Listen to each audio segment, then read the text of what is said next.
What's going on, everybody? Welcome to the Thursday, June 18th edition of Trender Trap. I'm Dan Karpuk here for TrendsCenter. We have three games to discuss, so let's get right into it. With the Twins at the Rangers, Joe Ryan is going to be on the hill. He's 4-3 with a 3.17 ERA versus Jack Leiter, 3-6 with a 4.97 ERA. Per TrendsCenter, since 2024, unders have gone 118, 72, and 5. That's 62.11% for 38.8 units of profit, 18.09% ROI in Rangers home games. So is this a trend to tail with under 7.5 or a trap to fade with over 7.5? My lean here is that this is a trap to fade. I'm going to go over 7.5 runs in this one. Now, Joe Ryan has recorded 6 quality starts in his last 7 outings and now gets to pitch in the most pitcher-friendly park in the majors, Globe Life Field. Ranking in the 96th percentile of pitching run value. He also ranks in the 84th percentile in strikeout rate, 80th percentile in xERA and xBA. However, he has given up a lot of hard contact. That really worries me here.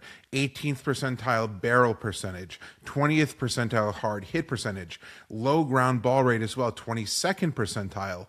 While the Rangers have struggled at the plate from a run production standpoint, they do hit the ball hard. They rank 10th in hard hit rate and rank 3rd in solid contact percentage. For those reasons, I don't really think Ryan is going to have one of these outings where he completely shuts the other team down.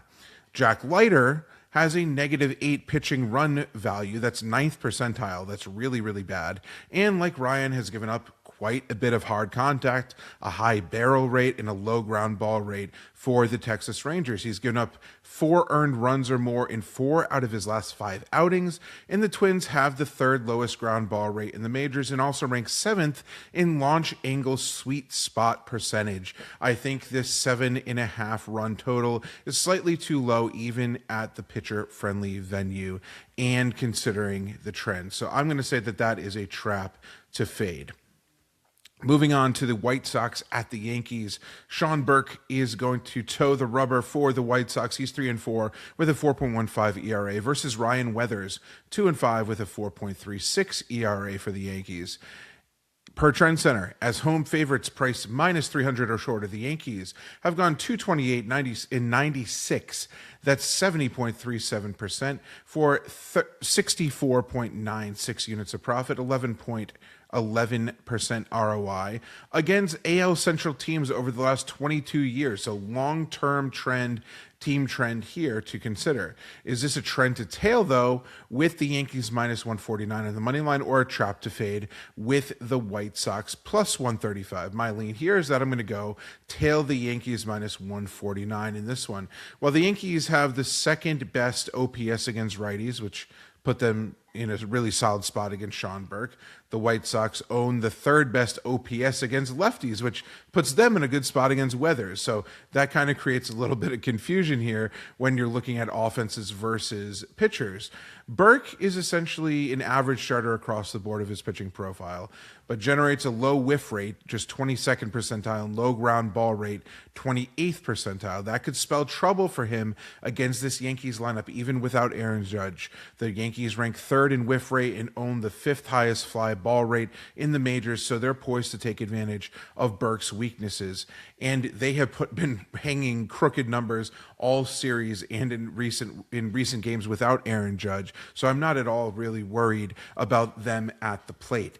While Ryan Weathers has a high strikeout rate, 26.6%. He's allowed a high hit rate and high barrel rate, just in the 7th percentile there.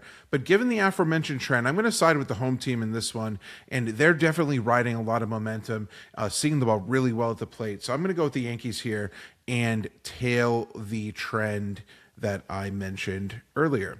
Finally, let's head to the Cardinals at the Royals. Matthew Liberatore, 3-3 with a 4.71 ERA versus Noah Cameron, 3-4 with a 4.11 ERA. Per TrendsCenter, this season, the Cardinals have gone 14-8 on the money line. That's 63.64% for 6.8 units of profit, 30.52% ROI as an underdog, priced plus 115 or shorter. So is this a trend to tail with the Cardinals plus 104, or a trap to fade with the Royals minus 115?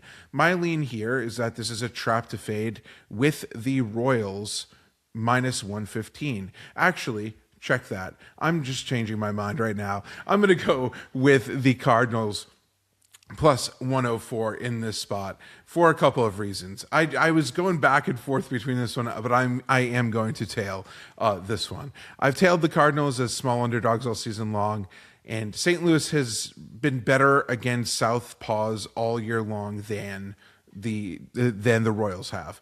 Liberatore isn't someone that I enjoy backing, which is originally why I've been going back and forth here, but he's pitched well enough for St. Louis to win with him on the mound, which is important. The Cards have won 6 of his last 8 outings, 10-4 on the season with him on the bump.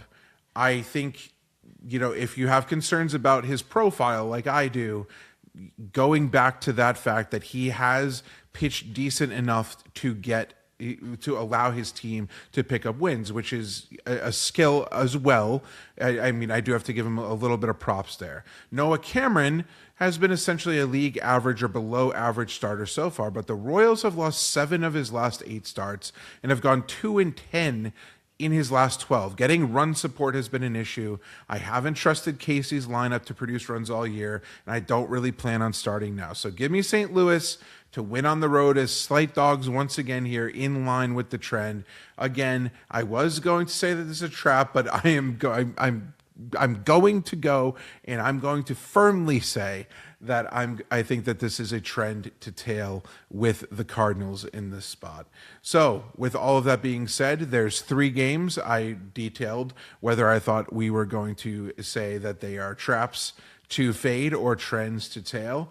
And as always, if you made it this far, definitely consider subscribing to TrendsCenter right now. You could unlock the entire product.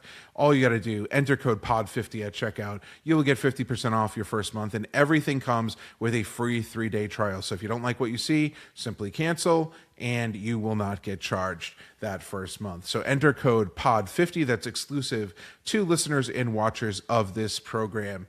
Thank you for tuning in, and I will be back right here tomorrow with another episode of Trend or Trap.